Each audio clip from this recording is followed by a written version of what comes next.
simplemente no es justo que estas empresas estén aprovechando de su capital financiero para sobornar gobernantes y hacer lo que ellos también quieren dentro de nuestro país. Se supone que tenemos una democracia y lo correcto no es esto. Lo que nosotros esperamos es de que la Procuraduría General de la Nación declare lesivo el contrato. Eran las palabras de uno de los representantes de la Universidad de San Carlos de Guatemala. Escuchábamos cómo, daba las razones, las justificaciones para estas convocatorias. Hoy se realizaron unos plantones frente a los canales 3 y 7 y Radio Sonora, también por estas 240 razones por las que hay que protestar en contra del monopolio de Ángel González. Hemos lanzado un sondeo en Twitter para conocer la opinión de los seguidores de redes sociales. ¿Considera que es tiempo de volver a la plaza? Ya es hora, dice el 80%.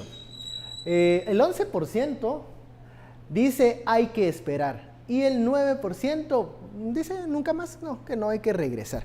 Bueno, con estos datos preliminares vemos que un 80% dice hay que regresar a la plaza. Algunos se preguntan, bueno, el año pasado teníamos a unos actores visibles de primera línea, Otto Pérez Molina y Roxana Valdetti. Ahora el tema es un poco más la reforma de justicia, el tema del monopolio de Ángel González, algunos antejuicios. Se pierde esa figura central contra quien protestar o manifestar, José Carlos. Yo creo que de alguna manera eso es un efecto positivo, porque si personalizamos la crisis no es de personas.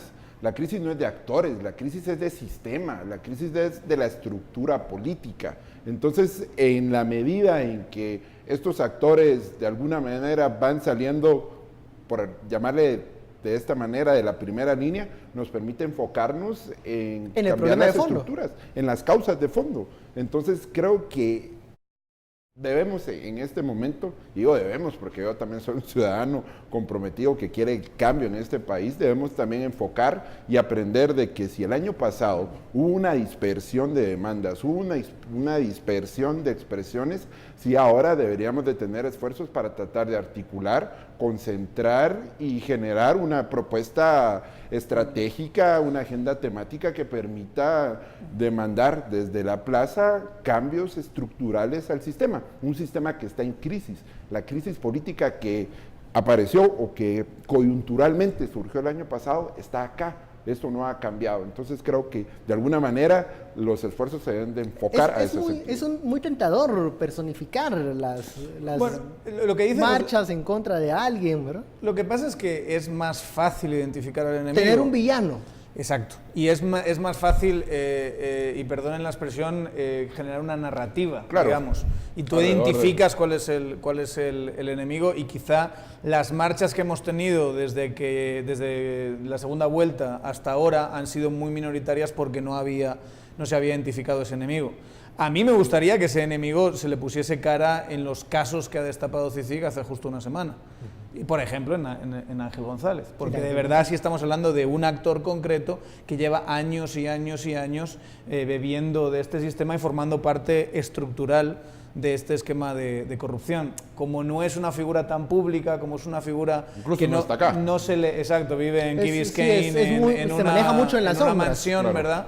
No es algo tan identificable y la ciudadanía no está tan familiarizada, entonces va a ser bastante más difícil.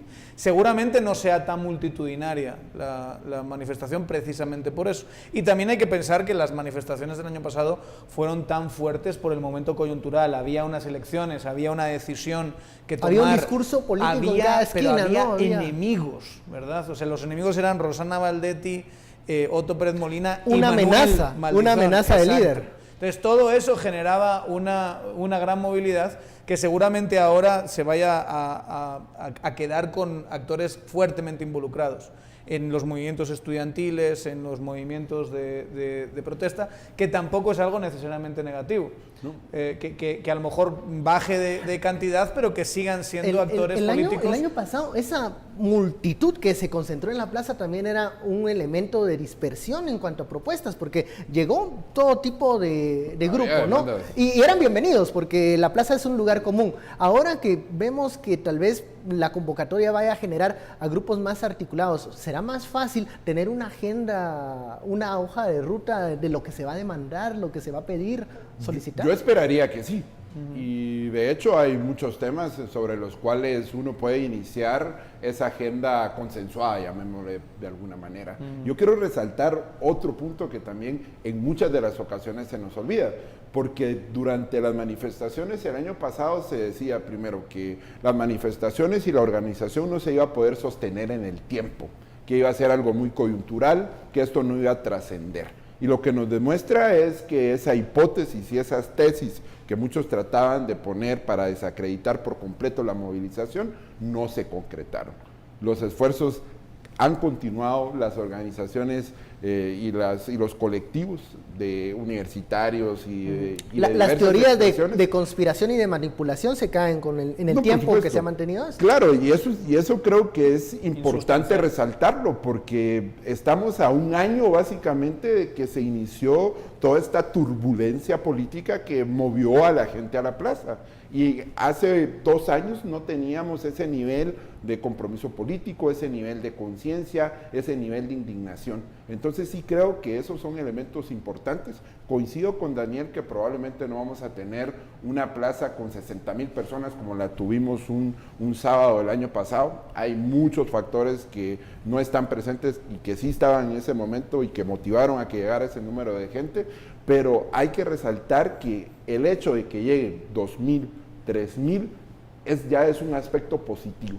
Porque el movimiento sigue y por ahí supuesto, está pendiente. está vivo y hay que promoverlo y hay que promover una articulación. Al segundo corte de este espacio.